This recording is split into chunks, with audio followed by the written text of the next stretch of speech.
আমন্ত্রণ অর্থনীতি সারাদিনে আপনাদের সাথে আছি হরি সাহা। শুনছিলেন শিরোনাম, এবার জানাবো বিস্তারিত। দেশের আর্থিক খাত সংস্কারে যুক্তরাষ্ট্রের কাছে সহযোগিতা চাওয়া হবে বলে জানিয়েছেন অর্থ উপদেষ্টা সালেউদ্দিন আহমেদ। শনিবার রাজধানীর এনবিআর কার্যালয়ে এক সেমিনারে তিনি একথা জানান।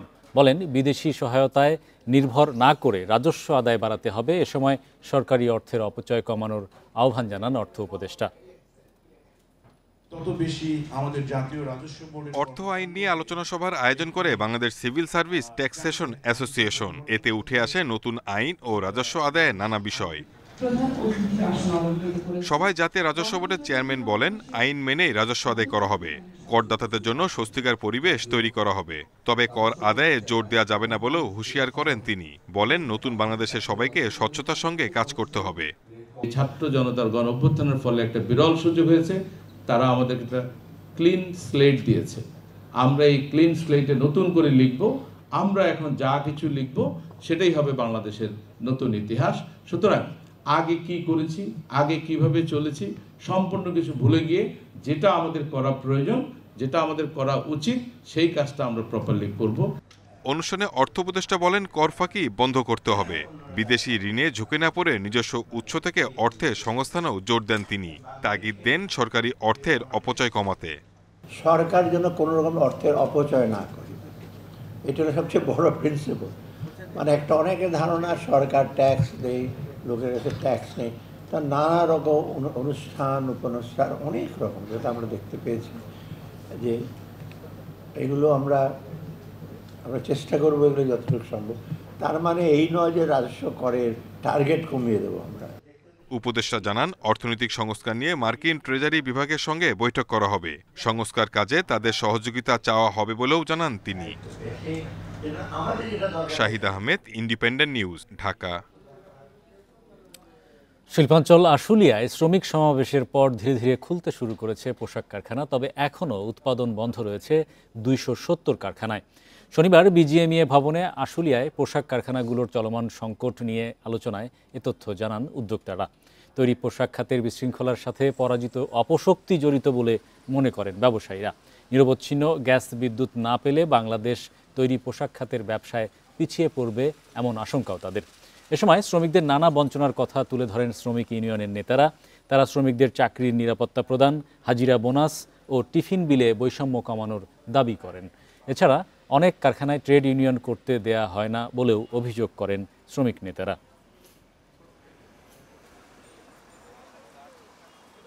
আলহামদুলিল্লাহ ভালো, কোনো সমস্যা নাই। আমরা সকাল থেকে কাজকর্ম করতেছি, কোনো no problem.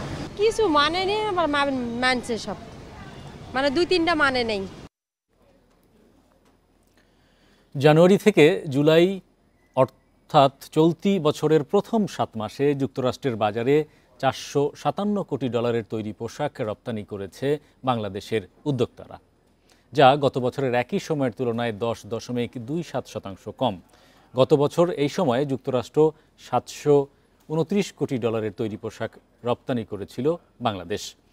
US department of কমার্সের আওতাধীন অফিস অব টেক্সটাইল অ্যান্ড অ্যাপারেলের হালনাগাদ পরিসংখ্যানে এসব তথ্য উঠে এসেছে। এদিকে এবছরের প্রথম 7 মাসে $875 কোটি তৈরি পোশাক রপ্তানি করেছে দেশটি। বর্তমানে যুক্তরাষ্ট্রের বাজারে হিস্যার 9% দখলে নিয়ে বাংলাদেশ তৃতীয় সর্বোচ্চ পোশাক রপ্তানিকারক দেশ।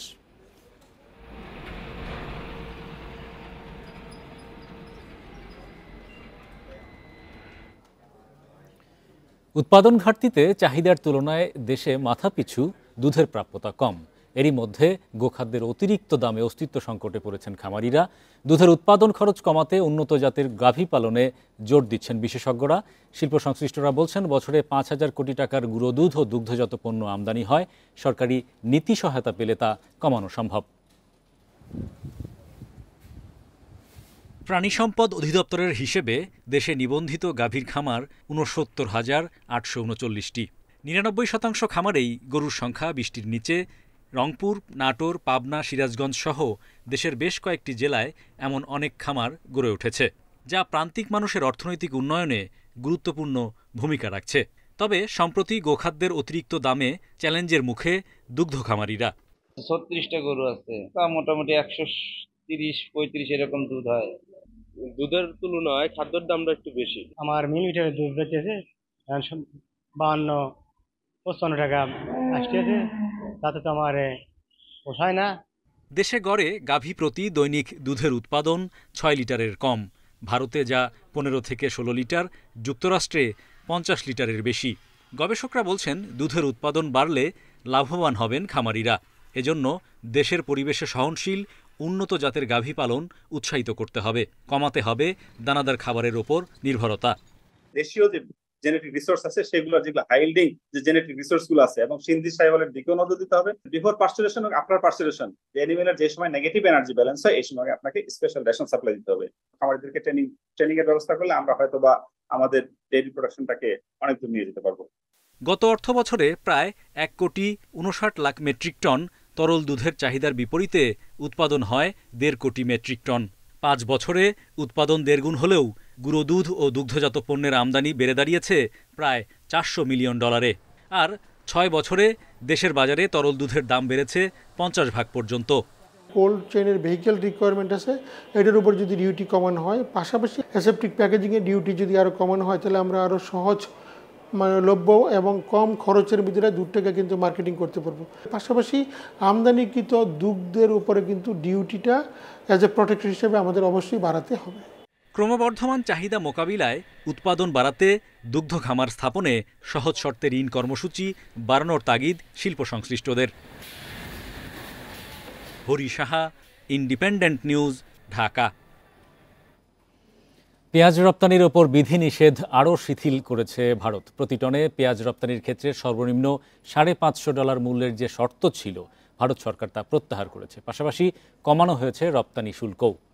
শুক্রবার ভারতের directorate general of foreign trade পেঁয়াজের সর্বনিম্ন রপ্তানি মূল্য সংক্রান্ত শর্ত বাতিল করার সিদ্ধান্ত জানায়, যা অবিলম্বে কার্যকর হবে। এর ফলে ভারতীয় ব্যবসায়ীরা এখন যে কোনো দামে পেঁয়াজ রপ্তানি করতে পারবেন। এদিকে পেঁয়াজ রপ্তানির ওপর আরোপ করা 40% শুল্ক অর্ধেক করে 20% নামিয়ে আনা হয়েছে।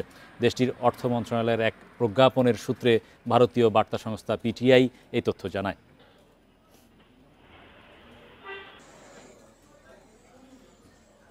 বৈষম্য বিরোধী ছাত্র আন্দোলনে শহীদদের স্মরণে কেন্দ্রীয় শহীদ মিনারে সমাবেশ করছে বিএনপি। এই মুহূর্তে সেখানে বক্তব্য রাখছেন বিএনপি মহাসচিব মির্জা ফখরুল ইসলাম আলমগীর। আমরা সরাসরি যোগ দিচ্ছি সেখানে। সরকারকে বলতে হবে যে এটা করতে হবে। দ্বিতীয়ত আরেকটি কথা আমি আজকে বলতে চাই, যে 16 বছর ধরে আমরা যারা গণতন্ত্রের জন্য সংগ্রাম করছি, আমরা অত্যন্ত নির্যাতিত হয়েছি, নিপীড়িত হয়েছি। আমাদের প্রায় 700 ভাই বোন তারা গুম হয়ে গেছে, সেই আয়না ঘর হয়েছে। আমাদের মায়ের ডাকে ছেলেমেয়েরা এখনো কেঁদে বেড়াচ্ছে, ছোট্ট শিশুটি এখনো তার বাবাকে খুঁজছে। আজকে সেই মানুষগুলোকে খুঁজে বের করার ব্যবস্থা করতে হবে। আমাদের যে অসংখ্য মামলা হয়েছে আমাদের নেতা কর্মীদের বিরুদ্ধে, 1,45,000 মামলা, 60 লক্ষ মানুষের বিরুদ্ধে মামলা এই কয়েক বছরে, 17 বছর। এই সমস্ত মামলাগুলোকে প্রত্যাহার করতে হবে অবিলম্বে, অতি দ্রুত বন্ধ করে। আমরা আজকে আন্তর্জাতিক দিবসে এই অঙ্গীকার জাতির সামনে করতে চাই যে আমরা বাংলাদেশকে সত্যিকার অর্থেই একটা গণতান্ত্রিক রাষ্ট্রে প্রতিষ্ঠা করবার জন্য, সমস্ত প্রতিষ্ঠানগুলোকে শক্তিশালী করবার জন্য আমরা সবাই কাঁধে কাঁধ মিলিয়ে কাজ করব, কাজ করে চলতে এখনো কাজ করব। তবে আমাদের একটাই শুধুমাত্র সতর্ক থাকতে হবে, চক্রান্তের মধ্য দিয়ে আমাদেরকে কেউ যেন আপনার বিপথে নিয়ে যেতে না পারে, আমরা যেন কোনো মতেই সেই লক্ষ্য পথ না হারাই। গতকাল গোপালগঞ্জে আমাদের স্বেচ্ছাসেবক দলের সভাপতি জিলানির উপর আক্রমণ করা হয়েছে, তার স্ত্রীকে আক্রমণ করা হয়েছে। আমি নিজে গিয়ে দেখে এসেছি। একজন নেতা শহীদ হয়েছে। বন্ধুগণ, পরিষ্কার বোঝা যাচ্ছে যে তারা এখনো আবার হায়নার মতো লুকিয়ে আছে, যে কোনো সময় তারা আক্রমণ করবে। সেই আক্রমণকে আমাদের প্রতিহত করতে হবে, আমাদেরকে গণতন্ত্রকে প্রতিষ্ঠা করতে হবে। বন্ধুগণ, আমি বক্তব্য বাড়াবো না। আমি ধন্যবাদ জানাতে চাই যে এই প্রতিকূল প্রাকৃতিক পরিবেশের মধ্যেই, এত বৃষ্টির মধ্যেও আমাদের আয়োজকরা, আপনারা শিল্পীরা এখানে পারফর্ম করেছেন, আপনারা শুনেছেন। আমি আমাদের দলের পক্ষ থেকে, দেশনেত্রী বেগম খাদিজার পক্ষ থেকে, আমাদের ভারপ্রাপ্ত চেয়ারম্যান তারেক রহমানের পক্ষ থেকে আপনাদেরকে অশেষ অভিনন্দন জানাচ্ছি, ধন্যবাদ জানাচ্ছি, কৃতজ্ঞতা জানাচ্ছি। আসুন আমরা সামনের দিনগুলোতে পেছনে ফিরে না তাকাই, আমরা সামনের দিনগুলোতে গণতন্ত্রের পক্ষে, জনগণের পক্ষে, মানুষের পক্ষে এগিয়ে যাই। এটাই হোক আমাদের এখনকার স্বপ্ন। ধন্যবাদ সকলকে। আসসালামু আলাইকুম।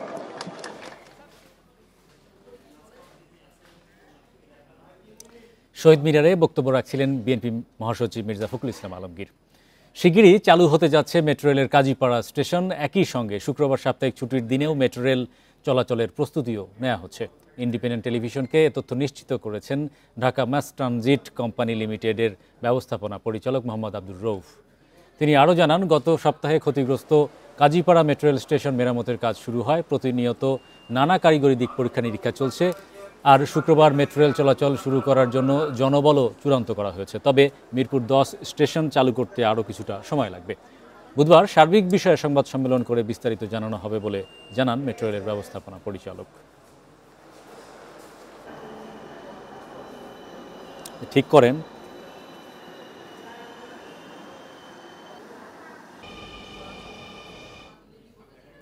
চাঁপাইনবাবগঞ্জের বিভিন্ন বাগানে এখনও ঝুলছে থোকায় থোকায় রসালো আম। গত এক দশকে নাবি জাতের আম চাষে দীর্ঘ হয়েছে আমের মৌসুম। লাভ বেশি হওয়ায় চাষিরাও ঝুঁকছেন দেরিতে উৎপাদিত এসব জাতের আম চাষে। নতুন জাতের কারণে নভেম্বর মাস পর্যন্ত আমের স্বাদ নিতে পারছেন আম প্রেমীরাও। এক সময় মধ্য জুলাইয়ে শেষ হতো আমের মৌসুম। সেই ধারণা বদলে গত এক দশকে চাঁপাইনবাবগঞ্জে বেড়েছে আশিনা, গৌরমতি, কাটিমন, ইলামতি, মায়াভোগের মতো নাবি জাতের আবাদ। ফলে সেপ্টেম্বর জুড়েও বাজারে পাওয়া যাচ্ছে আমের দেখা। চাহিদা থাকায় এসব আমের দামও চড়া। প্রতিমন বিক্রি হচ্ছে 16,000 টাকা পর্যন্ত। লাভ বেশি হওয়ায় চাষিরাও ঝুঁকছেন এর আবাদে। নাবি জাতের ক্ষেত্রে আমাদের বিশেষ নজর থাকতে হয়, কারণ এখন আশেপাশে যে সব বাগানগুলোতে সিজনাল আমগুলো হয়েছিল সেগুলো কোনো কিছুই এখন আর নাই। শুধু আমাদের এই নাবি জাতগুলো আমগুলো রয়েছে। এই জাতের জন্য আমাদের এখন ধরেন যে পোকামাকড় অন্য বাগান থেকে এই বাগানও আক্রমণ করবে, যেহেতু ফল আছে। তো আমাদের যে পরিমাণ উৎপাদন হয় তার যোগানটা অত্যন্ত কম থাকে, তখন তো দাম স্বাভাবিকভাবেই চাষিরা বেশি পাবেই। কারণ একটা শ্রেণীর ভোক্তার জন্য বিদেশ থেকে প্রচুর পরিমাণে আম আমদানি করা লাগতো, এখন কিন্তু সেটা আর লাগবে না। আমাদের দেশের উৎপাদকরাই কিন্তু দেশের চাহিদা পূরণ করবে। চাঁপাইনবাবগঞ্জে এবার 37,604 হেক্টর জমির মধ্যে অর্ধেকের বেশি আবাদ হয়েছে নাবি জাতের আম, যা বাড়ছে প্রতি বছরই। এই আমের মৌসুমটা দীর্ঘায়িত হওয়ার কারণে, বিভিন্ন জাতের সমারোহ হওয়ার কারণে কিন্তু উদ্যোক্তারা এই আমের প্রতি ঝুঁকছেন এবং এইখানে অনেক তরুণ যুবক আসছেন যারা শিক্ষিত মানুষ এবং আমটাকে বাণিজ্যিকভাবে তারা গোটা বাংলাদেশে তুলে ধরেছেন। আগাম জাতের চেয়ে দেরিতে বাজারে আসা আমে লাভ বেশি, তাই বাগানীদের নতুন স্বপ্ন দেখাচ্ছে নাবি জাতের এসব আম। Independent news. এই ছিল আজকের অর্থনীতি সারাদিনে। আমন্ত্রণ আমাদের পরের আয়োজনে।